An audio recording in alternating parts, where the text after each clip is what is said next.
नमस्कार दोस्तों, कहानियों की श्रृंखला में आज सुनेंगे ममता कालिया जी की कहानी निर्मोही। लेकिन उससे पहले मेरा आपसे विनम्र अनुरोध है कि अगर मेरे द्वारा सुनाई हुई कहानियाँ आपको अच्छी लगती हैं तो मेरे चैनल को सब्सक्राइब ज़रूर करें, लाइक करें और अपने दोस्तों और परिचितों में शेयर भी करें। बेल आइकन दबाना बिल्कुल भी ना भूलें। आज सुनिए निर्मोही। बाबा की पुरानी कोठी, लंबे लंबे किवाड़ों वाला फाटक, जहाँ पहुँच रेल की पटरी ट्राम की पटरी जैसी चौड़ी हो जाती। जब बंद होता तांगों की कतार लग जाती कोठी के सामने। रेलवे क्रॉसिंग के पास झाड़ बिरिख और कुछ दूर पर सौताल। कभी इसका नाम शिवताल रहा होगा, पर सब उसे अब सौताल कहते। उसके पार जंगम जंगल, बीच बीच में जर्जर टूटी दीवारें। कहते हैं वहाँ राजा सूरसेन की कोठी थी कभी। घर की छत पर मोरों की आवाज़ उठती, मिहाओ मिहाओ। जब तक हम दौड़े दौड़े छत पर पहुँचते मोर उड़ जाते। लंबी उड़ान नहीं भरते, बस सौताल के पास कभी कदम पर या कटहल पर बैठ जाते। सौताल से हमारी छुट्टियों का गाथा लोक बंधा था। शाम को ठंडी बयार चलती, दादी हाथ का पंखा रोक कर कहती, जे देखो सौताल से आया सील समीरन। कभी आकाश में बड़ी देर से टिका एक बादल थोड़ी देर के लिए बरस जाता। दादी का आह्लाद देखने वाला होता। आज सिदौसी से मोर पपीहा मल्हार गा रहे थे, मैं जानूं मेह परे गौ। दादी दिन रात सौताल की रागनी से बंधी रहती। बाजार में पहली पहली कटहरी आई, हरी कच्च। दादी कुंजड़िन से पूछे, सौताल की है ना? कुंजड़िन को गहकी करनी है, सत्त कमाने नहीं निकली।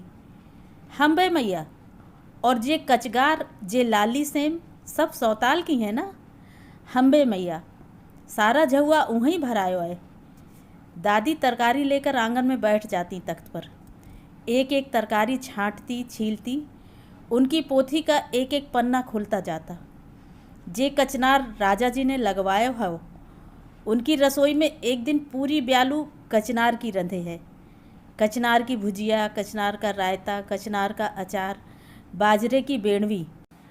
एक दिन शकरकंदी को राज रहतो। शकरकंदी का हलवा, शकरकंदी की खीर, शकरकंदी की चाट, शकरकंदी की पूड़ियाँ। दादी की निगाह में यह राजा जी की वैभव गाथा थी, पर हम तीनों बहन इस विवरण से ज़रा भी प्रभावित न होती। बड़ा एक रंगा जीवन था राजा जी का। उनकी रानी तो ऊप से अधमुई हो जाती होंगी। हम कहते, जे लो छोरियो, तुम्हें सुख में दुख दिखे, दुख में सुख दिखे, कौन चाल मेल की हो तुम। रात को हम छत पर छिड़काव करती, एक एक कर सबके बिस्तर बिछाती। एक ऊंची पटिया पर सुराही रखती, सुराही पर गिलास मूंदा मारती। भग्गो बुआ काले उदले में आलू की रसेदार तरकारी लाकर रखती। दादी कठौते में पराठे, मैं कचनार के रायते पर भुना हुआ पिसा जीरा छिड़कती। कटोरियाँ गिनती, 1 2 3 4 5 6 7 8। धत तेरे की, कटोरी थाली तो बस 6 ले जानी है। मम्मी पापा तो आए नहीं हैं। तभी तो रोज़ खाट पर पड़ जाने के बाद दादी जागती रहती हैं। जब फ्रंटियर मेल का इंजन अपनी भट्ठा जैसी एक आंख चमकाता चिंगाड़ता गुजर जाता, उसके 2-3 मिनट बाद दादी जम्हाई लेती, सो जा रही छोरी, लगे आज भी विद्याभूषण नाए आयो। बाबा अपनी खाट से कहते, ससुरे में छटाक भर भी ममता नहीं है माई बाप की, दिल्ली वारो बनो बैठो है। दादी बमक पड़ती, जे बताओ तुमने कभी नैक ममता करी लड़कन की? कान खींचे, गेटुआ दबाए, कभी तराजू दे मारे, कभी बाट फेंके, कौन करम नाय किए? मेरे दोनों लालाए देश निकारा दे डारो। बाबा आग बबूला हो जाते, बिरचो समझे नाय, तेरे छोरान पे बाबू साहिबी छाई रही। पैंट बुस्कोट पहरे, गिटपिट बोले, कुर्सी तोड़ें, गद्दी पे बैठ बूरा तौले में उनकी मैया मरे थी। एक कविताई करे लगो, दूसरे को साहबियत चाट गई। दादी बिखरा दूध समेटती, अच्छा बस करो, तुम तो बर्र के छत्ते से छिड़ परो हो, नतिनियाँ सुनेंगी, शर्म करो। जब बेटे सगे नाय निकरे तो नाती देवते कौन क्रिया करेंगे। को काम नाय आएगो, समझी रहो। बाबा तो सो जाते, दादी रात भर घुट घुट कर उमड़ती घुमड़ती। जेई मारे निकर गए दो भैया, न कभी उन्हें दुलराया न पुचकारा, बस दूर दूर करते रहे। जिंदगी भर हर चीज़ बाट तराजू से तोली। मैं कहूँ अजी प्यार का मोल और तोल बतावे, ऐसी तराजू कहाँ पाओगे। पर नाय, जे तो छोटे के कागज पत्तर कॉपी उठा उठा के चूल्हे में झोंके, बड़े की किताबें रद्दी वाले को बेचाए। 2 दिन रोटी नहीं खाई मेरे लालू ने। मैं दादी के पैर दबाती, उन्हें थपकती कि किसी तरह वे सो जाएं। सुबह सौताल की तरफ दादी के साथ जाती हुई कहती, दादी इस बार तुम हमारे साथ दिल्ली चलो। दादी निहाल हो जाती, मुझे कमर से चिपकाकर मेरे बिखरे बालों पर हाथ फेरती। बिल्कुल बाप पे गयो है मेरो लटूर बाबा। मैं जानूं विद्या भूषण भी मुझे हुड़कता होगा। जब 12वीं में आगरे पढ़े था, रात में मेरी पार्टी पर आकर पूछे, जीजी क्यों रो रही हो। मैं चुप। कान में दर्द है, मैं चुप। दांत में दर्द है, मैं चुप की चुप। पैर दबा दूं, नहीं। जीजी सुबह तुम्हें डॉक्टर के पास ले चलूँगा, चुप हो जाओ। तभी तेरे बाबा अपने तखत पे से चिल्ला उठे, या के लिए तेरे पास डॉक्टर की फीस है तो मेरे को दे दी जाओ। कार्तिक में आढ़त भरनी है, काम आएगी। विद्या भूषण में ऐसी खटास भर जाती, अगले ही रोज़ वह अपना बिस्तरा गोल कर लेता। हमें बाबा से डर लगने लगता। शाम की सैर के बाद घर लौटने में दहशत होती। हम कहती, दादी आज यहीं रह जाएं, घर ना जाएं। दादी कहती, घर तो जानो ही पड़ेगो। अपने द्वार से हट के तो फूलमती भी नाय जी, हम तुम कौन गिनत में। अन्नो कहती, देखो ये अर्जुन और कदम के नीचे कैसी पत्तों की छैयाँ हैं। पीने के लिए बावड़ी का मीठा पानी है और खाने को झरबेरी के लाल लाल बेर। दादी तड़प जाती, एरी अन्नो अब की तो कह दिया, फिर कभी ना कहियो जे बात। क्यों दादी, मैं जिद करती। तुझे नाय पतो, बहू ने नाय सुनायो बा किस्सो। हम वापसी के लिए चल पड़ते। दादी अपनी एक टांग पर उचक उचक कर चलती और किस्सा भी उचक उचक कर आगे बढ़ता। एक थी फूलमती, वाकई जे बड़ी बड़ी आँखें, कोई कहे मिरग नैनी, कोई कहे डाबर नैनी। एक वाकी ननंद लब्बावती, जई सौताल से लगी हवेली राजा सूरसेन की। राजा जी के संतरी मंत्री ने भतेरा समझायो, या बावड़ी ठीक नहीं, नेक परे नेव धरो। पर राजा जी अड़े रहे, मैं तो यहीं बनवाऊंगो महल, एम का बुरो है। राजा जी, पीपल के पेड़ पर भूत पिशाच और परेत तीनों को बसेरो है। जैसे भी भीत उठवाओगे, पीपल की छैया जरूर छू जाएगी। जने उगती जने डूबती। संतरी बोले, ये लो। राजा जी ने पीपल समूल उखड़वा दियो। राजा सूरसेन को अपनी रानी से बड़ा प्रेम है। रानी फूलमती बोली, राजा जी ऐसो बाग बनवाओ कि मैं पूरब करवट लूँ तो मौलसिरी महके, पश्चिम घूमूँ तो बेला चमेली। राजा ने ऐसो ही कर्यो। हैरानी देखो, बेलों की जड़ सौताल की मिट्टी में और फूल खिले रानी के चौबारे। राजकुमारी लब्बावती का विवाह हाथरस के कुंवर ब्रसभान लला के पोते से हो गया। अभी गौना नहीं हुआ था। ननंद भाभी घर में जोड़े से बोलें जोड़े से डोलें, सास बलैया लेती, मेरी बहू बेटी दोनों सुमतिया। पर तुम जानो, जहाँ 100 सुख हों वहाँ एक दुख आके कोने में दुबक कर बैठ जाए तो सारे सुख नाश हो जाएं। सोई हुआ राजा की हवेली में। कैसे? अन्नों ने कहा, अरे विवाह को 1 साल बीता, 2 साल बीते, साल पे साल बीते, फूलमती की कोख हरी न भई। सास लाख झाड़ फूँक करावे, राजा जी ओझा वैद्य बुलावें, नंद किशन कन्हाई की बाल लीला सुनावे, पर कोई उपाय नाय फले। एक दिन लब्बावती को सुपनो आयो कि तेरे भैया ने पीपल समूल उपारो, यही मारे महल अटारी निचाट परे हैं। 81 के दिन सौताल के किनारे फिर से तेरी भाभी पीपल लगावे, रोज ताल में नहाए पीपल पूजे, अन्न जल ले तब जाके जे कलंक मिटे। फिर तू 9 महीनन में जौले जौले 2 भतीजे खिलइयो। लब्बावती ने सुबह सबको सपना बखानो। अगले ही दिन 81 थी, सो 7 सुहागने पूजा की थाल सजाए, 16 श्रृंगार किए। सोने का कूजा डाबर नैनी फूलवती के सिर पर धराकर पीपल रोपने चली। महल की मालिन का इकलौता बेटा सबके आगे आगे रास्ता सुझाए, वाके हाथ में फड़वा खुरपी। राजा महलन में से देखते रहे। रानी फूलमती ने लोट लोट कर पूजा की। आपे आप बावड़ी में उतर सोने का कूंजा भरियो और पीपल मूर पे जल चढ़ायो। फिर 7 सुहागनों ने असीसें उचारी। सब की सब राजी खुशी घर लौटी। रोज सवेरे पंछी पखेरू के जगते मुसकते फूलमती लब्बावती दोनों जाग जाती और सौताल नहाने पीपल पूजने निकल पड़ती। कभी राजा जी जाग जाते, कभी करवट बदल कर सो जाते।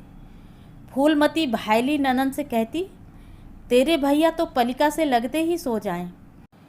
इनकी ऐसी नींद तो न कभी देखी न सुनी। लब्बावती कहती, मेरे भैया की नींद को नज़र न लगा भाभी। जे भी तो सोच, जितनी देर जागेंगे तुम्हें भी जगाएंगे कि नाय। डाबर नैनी फूलमती उल्टी सांस भरती, हम तो सारी रात जगें, भला हमें जगावे वारो कौन। लब्बावती को काटो तो खून नहीं। बोली, क्या बात है। फूलमती बोली, अभी तुम गौनियाई नाए, तुम्हें का बताएं का सुनाएं। तोरे भैया तो जाने कौन सी पार्टी पढ़े हैं कि मन लेहू पे देहू छटाक नहीं। फिर फूलमती ने बात पलटी, तुम्हारी ससुराल से संदेशो आयो है कि अब की पूरन मासी को लिवाने आएंगे। लब्बावती ने भाभी की गटई से झूल कर लाड़ लड़ाया। कह दो बिन से, पहले हम अपने भतीजे की काजल लगाई का नेक तो ले लें, तब गौना जाएं। माँ ने सुना तो बरस दिया। समधी जमाई राजी रहें, इस बार गौना कर दें, फिर तू 100 बार अइयो 100 बार जइयो, घर दुआर तेरो। बड़े सरंजाम से लब्बावती की विदाई भई। गौने में माँ और भैया ने इत्तो दियो कि समधी की 10 गाड़ी और राजा जी की 10 गाड़ी ठसाठस भर गई। डोली में बैठते लब्बावती ने भाभी को घपची में भर लीनो। भाभी, मेरे भैया की पत रखना, पीपल पूजा बावड़ी नहान का नेम निभाना, मोए जल्दी बुलौआ भेजना। फूलमती ननन के जाने से उदास भई। राजा जी ने कठपुतली का तमाशा करायो, नंदगांव का मेला दिखायो, पर रानी का जी भारी सो भारी।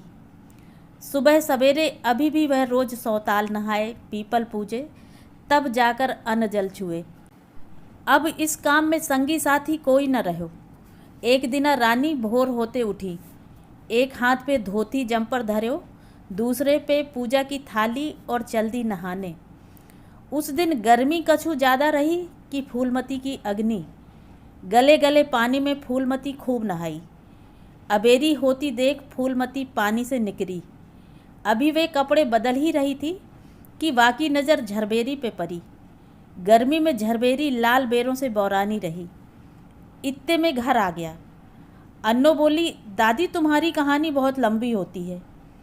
दादी अपनी छोटी टांग पर हाथ फेरते हुए बोली, जे कहानी नहीं जिनगानी है लाली, देर तो लगेगी ही। दादी घर पहुंचकर काम काज में लग गईं।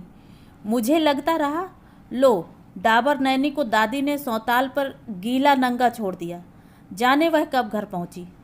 पर दादी को कहाँ वक्त।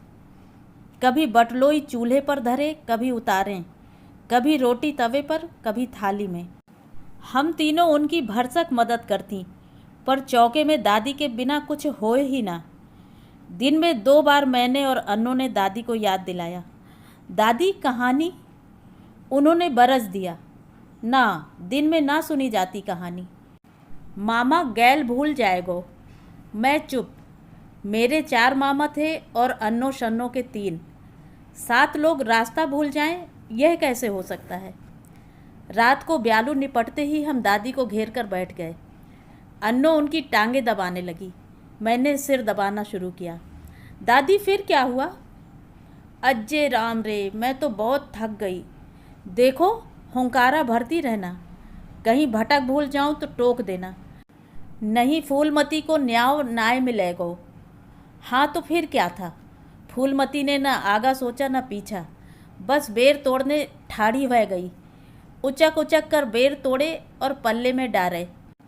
वहीं थोड़ी दूर पर मालिन का लड़का पूजा के लिए फूल तोड़ रहो था। तभी रानी की उंगली में बेरी का कांटा चुभ गयो। फूलमती तो फूलमती ही, वाने कांटा कब देखो। उंगली में ऐसी पीर भई कि आहें भरती वह दोहरी हो गई। मालिन के छोरे कन्हाई ने रानी जी की आह सुनी तो दौड़ा आयो। कांटा झाड़ी से टूटकर उंगली के पोर में धंस गयो।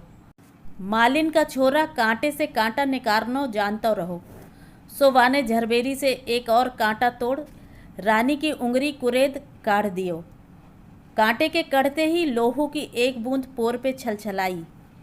कन्हाई ने झट से झुककर रानी की उंगली अपने मुंह में दाब ली और चूस चूस कर उसकी सारी पीर पी गयो। छोरे की जीभ का भपकारा ऐसा कि रानी पसीने पसीने हो गई। उधर राजा सूरसेन की आंख वादिना जल्दी खुल गई। सेज पे हाथ बढ़ाया तो सेज खाली। थोड़ी देर राजा जी अलसाते अंगड़ाई लेते रहे। उन्हें लगा आज रानी को नहाने पूजने में बड़ी अबेर है रही है। राजा जी ने वातायन खोला। सौताल में न रानी न वाकी छाया। पीपल पे पूजा अर्चन का कोई निशान नहीं। रानी गई तो गई कहाँ? सूरसेन अल्ली पार देखें पल्ली पार देखें, तभी उन्हें सौताल के पल्ली पार झरबेरी के नीचे रानी फूलमती और मालिन का छोरा कन्हाई दिखे। फूलमती की उंगली कन्हाई के मुंह में परी ही और रानी फूलों की डारी सी लचकती वाके ऊपर झुकी खड़ी। राजा सूरसेन को काटो तो खून नहीं। थोड़ी देर में सुध बुध लौटी तो मार गुस्से के अपनी तलवार उठाई, पर जे का तलवार मियान में परे परे इतनी जंग खा गई कि वामे ते निकरे ही नाए। राजा ने भतेरो जोर लगाओ, तलवार ज्यों की त्यों। उधर डाबर नैनी फूलमती की उंगली की पोर मालिन के छोरे के मुंह में परी सो परी। राजा परजा की तरह अपनी रानी को घसीट कर महलन में लावे तो कैसे लावे, बस खड़ा खड़ा किल्लावे। उसने अपने सारे ताबेदारों को फरमान सुनायो कि महल के सारे द्वार मूंद लो, रानी घुसने ना पाए। कोई उदूली करे तो सिर कटाए। रानी फूलमती नित्य की भांत खम्भ खम्भ जीना चढ़ के रनिवास तक आई। जे का 12 हाथ का ऊंचा किवार अंदर से बंद, अर्गला चढ़ी भई। रानी दूसरे किवार पे गई, वह भी बंद। इस तरह डाबर नैनी ने एक एक कर 7 किवार खटकाए, पर वहाँ कोई हो तो बोले। सूरसेन की माता ने पूछो, क्यों लाला, आज बहू पे रिसाने क्यों हो? सूरसेन मुंह फेर कर बोले, माँ तुम्हारी बहू कुलच्छनी निकरी, अब या अटा पे मैं रहूँगो या वो। माँ ने माली से पूछा, मालिन से पूछा, महाराज से पूछा, महाराजिन से पूछा, चौकीदार से पूछा, चौबदार से पूछा, सबका बस एक ही जवाब, राजा जी का हुक्म मिला है, जो दरवाजा खोले तो सिर कटाए। 7 दिना रानी फूलमती अपना सिर 7 दरवाजों पे पटकती रही। माथा फूट कर खून खच्चर हो गयो। सूरसेन नाय पसीजो। अन्नों ने भड़क कर कहा, ये क्या दादी, तुम्हारी कहानी में हमेशा औरत हारती है, ऐसे थोड़ी होती है कहानी। दादी ने कहा, अरे जे कहानी हम तुम नहीं बना रहे, जे तो सुनी भाई सच्ची कहानी है। मैंने कहा, आगे की कहानी मैं बोलूं दादी? नहीं, तेरे से अच्छी तो अन्नो बोल लेवे। चल अन्नो तो पूरी कर, मेरो तो मुहाड़ो सूख गओ, एक पान का बीड़ा लगा दे। मैं भागम भाग दादी के लिए पान का बीड़ा लगा लाई। उस वक्त अन्नो बिस्तर पर अपने दोनों हाथ सिर के पीछे कैंची बनाकर लेटी हुई थी और कहानी चल रही थी। दादी फिर यह हुआ कि जैसे ही डाबर नैनी फूलमती को घर द्वार पे दुत्कार पड़ी, वह खम खम जीना उतर गई। सौताल पर कन्हाई उसकी राह देख रहा था। उसने रानी का हाथ पकड़ा और अपनी कुटिया में ले गया। 7 दिन में रानी अच्छी बिच्छी हो गई। मालिन ने दोनों की प्रीतियाँ देखी तो बोली, रे कन्हाई, राधा भी किशन से बड़ी ही, जे तेरी राधा रानी ही दिखे। डाबर नैनी वहीं रहने लगी। रोज़ सुबह मालिन और कन्हाई फूल तोड़कर लाते, फूलमती उनकी मालाएं बनाती। इधर राजा सूरसेन उदास रहने लगे। माँ ने लब्बावती को बुला भेजा। लब्बावती ने भाई से पूछा, प्यारे भैया, मेरी राजरानी भाभी में कौन खोट देखा जो उसे बनवास भेज दिया? सूरसेन ने कहा, तेरी भौजाई हरजाई निकली। वह मालिन के बेटे के साथ खड़ी थी। दोनों हंस रहे थे। बहन बोली, ये तो अनर्थ हुआ। अरे हंसना तो उसका स्वभाव था। अरे सूरज का उगना, नदी का बहना और चिड़िया का चूं चूं करना कभी किसी ने रोका है? राजा सूरसेन को लगा उन्होंने अपनी पत्नी को ज़्यादा की सज़ा दे दी। 7 दिन राजा ने इसी उधेड़बुन में बिता दिए। 8वें दिन लब्बावती की विदा थी। लब्बावती जाते जाते बोली, भैया, अगली बार मैं हंसते बोलते घर में आऊँ, भाभी को लेकर आओ। कई साल बीत गए। राजा रोज़ सोचते, आज जाऊँ कल जाऊँ। आखिर एक दिन वे घोड़े पर सवार होकर निकले, साथ में कारिंदे, मंत्री और संतरी। जंगम जंगल में चलते चलते राजा जी का गला चटक गया। घोड़ा अलग पियासा। एक जगह पेड़ों की छैया और बावड़ी दिखी। राजा ने वहीं विश्राम की सोची। बावड़ी से ओक में लेकर ज्यों ही राजा पानी पीने झुके, किसी ने ऐसा तीर चलाया कि राजा के कान के पास से सन्नाटा हुआ निकल गया। मंत्री संतरी चौकन्ने हो गए। तभी सबने देखा, थोड़ी दूर पर एक छोटा सा लड़का साक्षात कन्हैया बना, पीतांबर पहने खड़ा है और दनादन तीर चला रहा है। राजा कच्ची डोर में खींचे उसके पास पहुँचे। छोरा क्या बूझे राजा वजीर, वह चुपचाप अपने काम में लगा रहा। राजा ने बेबस मोह से पूछा, तुम्हारा गाम क्या है? तुम्हारा नाम क्या है? नन्हे बनवारी ने आधी नज़र राजा के लाव लश्कर पे डाली और कुटिया की तरफ जाते जाते पुकारा, मैया मोरी, जे लोगन से बचैयो री। लरिका की मैया दौड़ी दौड़ी आई। बिना किनारे की रंगीन मोटी धोती, मोटा ढीला जम्पर, नंगे पाँव पर लगती थी एकदम राजरानी। उसके मुख पर 7 रंग झिलमिल झिलमिल नाचे। राजा ने ध्यान से देखा, अरे ये तो उसकी डाबर नैनी फूलमती थी। सूरसेन की अपनी सारी मान मर्यादा बिसर गई। सबके सामने बोला, परान पियारी, तुम यहाँ कैसे? फूलमती ने एक हाथ लंबा घूंघट काढ़ा और पीठ फेर कर खड़ी हो गई। तब तक बनवारी का बाप कन्हाई आ गया। राजा ने कारिंदों से कहा, पकड़ लो इसे, जाने न पाए। कन्हाई बोला, जाओ राजा जी, तुम क्या प्रीत निभाओगे, महलन में बैठ के राज करो। मंत्री बोले, बावला है, राजा की रानी को कौन सुख देगा? क्या खिलाएगा, क्या पिलाएगा? कन्हाई ने छाती ठोक कर कहा, प्रीतिया खवाऊंगो, प्रीतिया पिलाऊंगो। तुमने तो जाके पिरान निकारे, मैंने जा में वापस जान डारी, तो जे हुई मेरी परान प्यारी। और जे चिरौटा? मंत्री ने पूछा। जे हमारी डाली का फूल है। राजा के कलेजे में आग लगी। मालिन के बेटे की यह मजाल कि उसी की रानी को अपनी पत्नी बनाया, वह भी डंके की चोट पर। उसने घुड़सवार सिपाही दौड़ा दिए। दादी की ऊँघ हवा हो गई। अन्नो, तू ऐंचा तानी बहुत कर रही है, आगे मैं सुनाऊं? अन्नो की समझ में नहीं आ रहा था कि कहानी को कैसे समेटे। उसने हारी मान ली।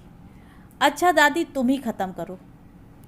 दादी बोली, हाँ तो कन्हाई और फूलमती बिसात भर लड़े। नन्हा बनवारी भी तान तान कर तीर चलायो, पर तलवारों के आगे तीर और डंडा का चीज। सौताल के पल्ली पार की धरती लाल चक हो गई। थोड़ी देर में राजा के सिपहिया तलवारों की नोक पे 3 सिर उठाए लौट आए। मैंने कहा, दादी तीनों मर गए?